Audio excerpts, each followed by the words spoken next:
All right, here's your worksheet on simple machines and mechanical advantage. We've got our 6 main simple machines: screw, axle, wedge, lever, inclined plane, which is like a ramp, and a pulley. What is a machine overall? Anything that has moving parts and can perform a task or can do work. Machines make work easier for us. A simple machine is a device that accomplishes a task with one simple motion and without an engine. What is a mechanical advantage? Mechanical advantage tells us how much advantage is given or how much a machine multiplies your force. Just like using a lever to lift something. If you only have to apply 20 newtons of force, but you get to lift something that is 100 newtons of force, you have an advantage. And we have 2 main formulas that we're going to use today. We have mechanical advantage equals output force, meaning the force outputted by the machine. And then your input force, the force that you have to apply or you have to push on the machine with. And then our other one, this one deals with distance. Distance of effort, distance of resistance. A distance of effort, scroll up here and show you. Distance of effort, usually this deals with ramps. But your resistance is how far you're actually trying to move the object. If you're lifting an object just from here and you're putting it up here, your resistance distance is how far up you had to move it. Your effort, when you're using a ramp, is how far you actually have to push the object. So your effort distance would be this one right here. Okay, so let's move on to the other side. The first thing you're going to do is identify the simple machines. Like I said before, they are right over here. We've got 6 of them. So the first one is A right here. You have this triangular piece, which we call a fulcrum. It's a pivot point. But A is showing you a lever. So A is going to be a lever. B, on the other hand, you've sometimes referred to as you got a cylinder here and then it's wrapped with an inclined plane. That is just a screw. C, you see these circular objects here, and then you have a rope, or it could be a cable, or really anything going through here, but this would be a pulley. Often referred to as block and tackle as well. D is wheel and axle.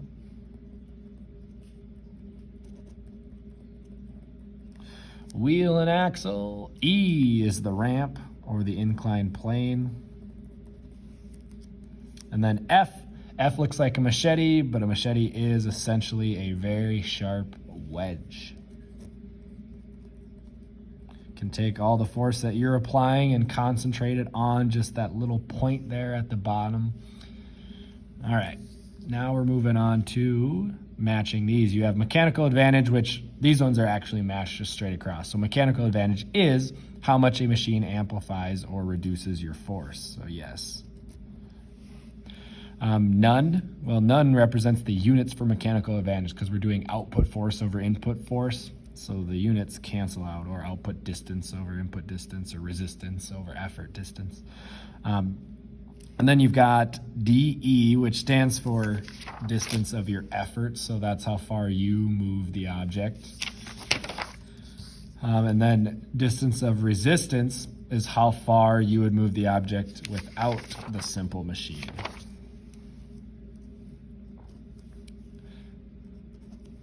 Okay, so almost straight across there. And then you have machine, F in, F out, and pulley. It's input force and output force. So what is a machine? From the other side, we know that a machine is a device that has moving parts and can do work. Input force is the force that you would put into the machine, and that's what this says right here. Force that you put into a machine. Perfect.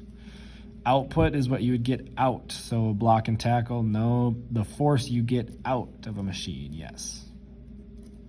And then pulley, another word for a pulley is block and tackle. Awesome. Now we're moving on to either writing in input force or output force. Remember, input force is if you are applying the force. So like this first one, you are lifting a 200 Newton object. That is our input force. I'm just gonna write in and out. A wedge applies a 400 Newton force to a piece of wood. Well, maybe you are pushing on the wedge with 100 Newtons, but the wedge is applying 400 Newtons. So the 400 Newtons is actually the output force.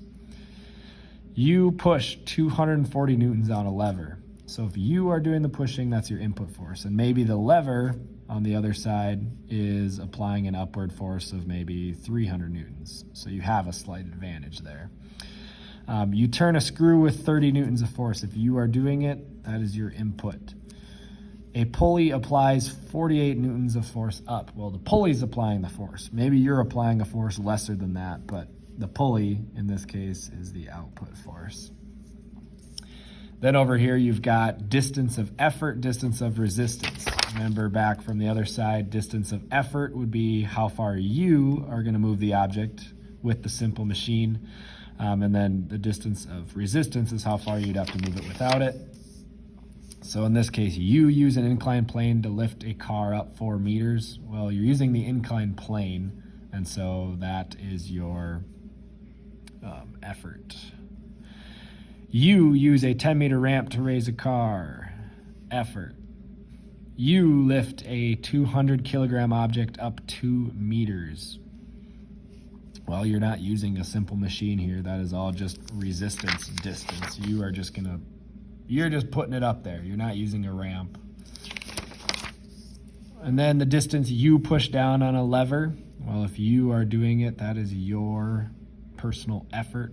And then the distance that the object moves with the lever, that would be the resistance. So you got your lever here. You are pushing down on this side. That would be your distance this distance from right here to right here is the distance of your effort.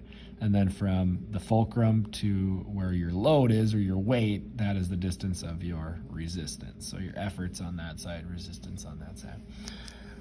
Next up, you've got a kid pulls on a rope with 20 newtons of force. The block and tackle system, which we now know is just like a pulley, pulls up with 160 newtons. What is the mechanical advantage of the system? Well, mechanical advantage, if we remember back to the other side, and we're dealing with forces here, not distances. So if you're dealing with forces, use this one, not this one. So we have force output over force input.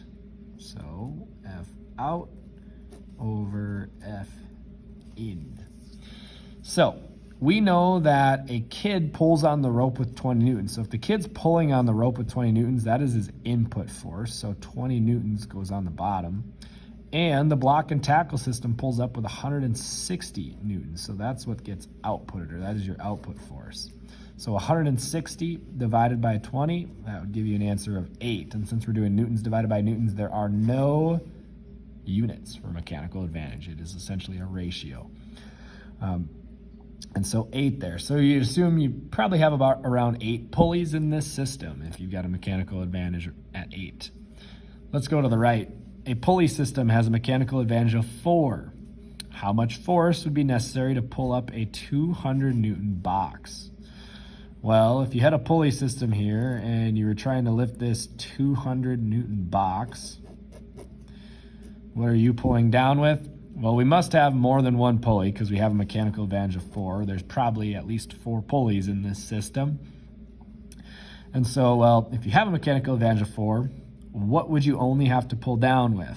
Well, in this case, we know our mechanical advantage is 4. So if you go back to that formula, mechanical advantage, 4, equals your output force over input force. Now, how much force would be necessary to pull up a 200 Newton box? Well, that is our output force. That's what we're trying to actually pull up. So you can rewrite this and say 200 newtons over our input force. But we want to get input force all by itself, so swap these, move the 4 there, move the input force there, and you're basically just doing 200 newtons divided by 4, which 200 divided into 4 groups is 50. So you would only have to pull down with 50 newtons of force. And does that check out? Well, if you're pulling down with 50 newtons and it gets multiplied by 4, 50 times 2 is 100, and 50 times 4 would be 200, so perfect. That does work out. Next up, if it takes 100 newtons to push a 300 Newton object up an inclined plane, what's the mechanical advantage of the ramp? Well, you are only pushing with 100 newtons, and you get to lift something that's 300, so mechanical advantage, output force, over input force. 300 divided by 100 is 3. So the ramp would give you a mechanical advantage of 3. Let's stick with the ramps. You've got a 10-meter ramp, helps you move a 500-kilogram object up 1 meter. Okay, so you've got quite a long ramp here, and your goal is to get it up 1 meter. So that's 1 meter. And this, 10 meters. Okay, not exact, but so this is 10 meters, this is 1 meter. You've got a 500-kilogram object that you're trying to get up the ramp, and now that doesn't necessarily affect this problem. So you can kind of disregard that as 500 kilograms. But you've got a 10-meter ramp, and you're trying to move it up 1 meter. What's mechanical advantage? Now we have some distances. We do not have forces. So when you have distances, you want to put your distance of effort on the top. The effort is basically how long the ramp is, and then your resistance is your end goal, or kind of how far were you trying to get it up. And in this case, it was 1 meter. So effort goes on top. Our effort is 10, and our resistance is 1. And since both of these would have meters associated with them, 10 divided by 1 is 10. So your answer there, this ramp would give you a mechanical advantage of 10. Next one, 10 newtons of force pulls to the right, and friction opposes with 2 newtons to the left, or in the opposite direction. If the object is 20 kilograms, find acceleration. So we've got this 20 kilogram object, and it is being pulled with a force of 10 newtons. But that 10 newtons does come with some resistance. We have 2 newtons of friction. So overall, what would your net force be? Well, you got 10 newtons pulling this way, 2 this way. So overall, your net force would be 8 newtons in the right direction. So there's your net force. We know that the object's 20 kilograms. We want to find acceleration. Well, force equals mass times acceleration. So if we're trying to solve for acceleration, move m to the other side. When you do that, you're now dividing by m. So acceleration is F divided by m. Our F in this case is our net force, which we learned was 8 newtons. And our mass from the problem, it says 20 kilograms. So 8 divided by 20 is 0.4, and it is an acceleration, so meters per second squared. There you have it. 0.4 meters per second every second. And now the last one, you have a 200 kilogram bag being lifted with a block and tackle. If you pull with 100 newtons, what is the mechanical advantage of the system? Well, we have a mass. We want to know how much force that mass is pulling down with. Well, we know force is mass times acceleration. And we are given a mass of 200 kilograms. And our acceleration, what is always acting down on us? That would be gravity. And gravity is 9.81 meters per second squared. So 200 times 9.81, it's going to give you 1962, or 1,962. And that would be newtons. So that means that this bag is 1,962 newtons.